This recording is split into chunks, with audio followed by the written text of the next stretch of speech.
আসসালামু আলাইকুম প্রিয় ভিউয়ার্স, আশা করি সকলে ভালো আছেন, সুস্থ আছেন। আমি সুলাইমান হোসেন আছি আপনাদের সাথে নতুন আরো একটি ভিডিও নিয়ে।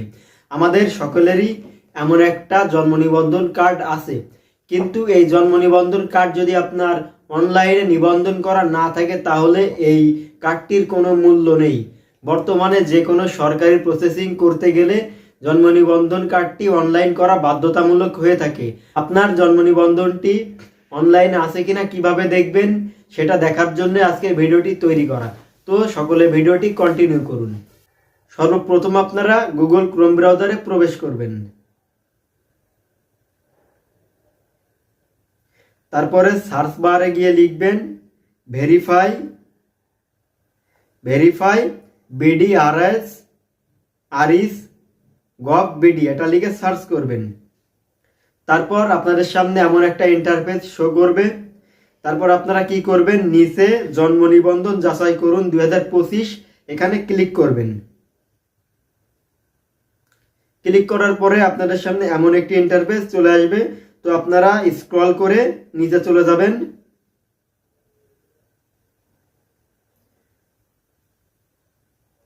দেখেন নিচে আসার পরে এখানে জন্ম নিবন্ধন নাম্বার এবং আপনার জন্ম তারিখ এখানে দিতে বলছে।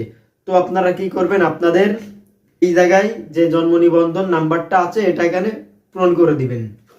তো আমি আমারটা পূরণ করে দিচ্ছি।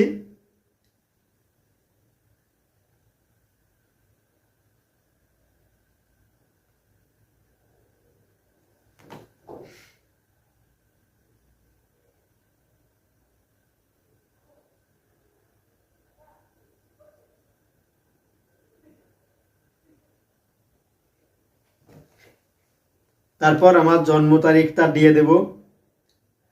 আমার জন্ম সালটা প্রথমে দিয়ে দিচ্ছি। তারপরে সবাই এই চিহ্নটা দিবেন, ভালোভাবে লক্ষ্য করুন।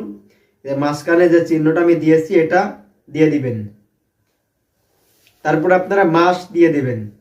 মাস দেওয়ার পরে আপনারা দিন দিয়ে দিবেন। তারপর আপনারা যাচাই এখানে ক্লিক করবেন। তারপর আপনাদের এমন একটা ইন্টারফেস শো করবে। তো আপনারা কি করবেন, দেখেন এখানে আপনাদের বিভিন্ন অঙ্ক দিবে, আপনি রোবট নাকি মানুষ সেটা যাচাই করার জন্য। তো আপনি এখানে 2 + 3 কত হয়, 32। আমি এখানে 32 লিখে দিচ্ছি। লেখার পরে আপনার সামনে যেটাই আসুক আপনি সেটা যোগ বিয়োগ করে পূরণ করে দিবেন। তারপর এখানে সার্চে ক্লিক করবেন। দেখেন সার্চে ক্লিক করার সাথে সাথে আমার জন্ম নিবন্ধনটি অনলাইনে আছে কিনা সেটা দেখিয়ে দিয়েছে। তো আমার জন্ম নিবন্ধনটি অনলাইনে আছে। আপনারাও আপনাদের জন্ম নিবন্ধনটি অনলাইনে আছে কিনা এভাবে খুব সহজে দেখে নিতে পারবেন। তো প্রিয় ভিউয়ার্স, এই ছিল আজকের ছোট্ট একটি ভিডিও। যদি ভিডিওটি ভালো লেগে থাকে অবশ্যই সাবস্ক্রাইব করে যাবেন। ধন্যবাদ।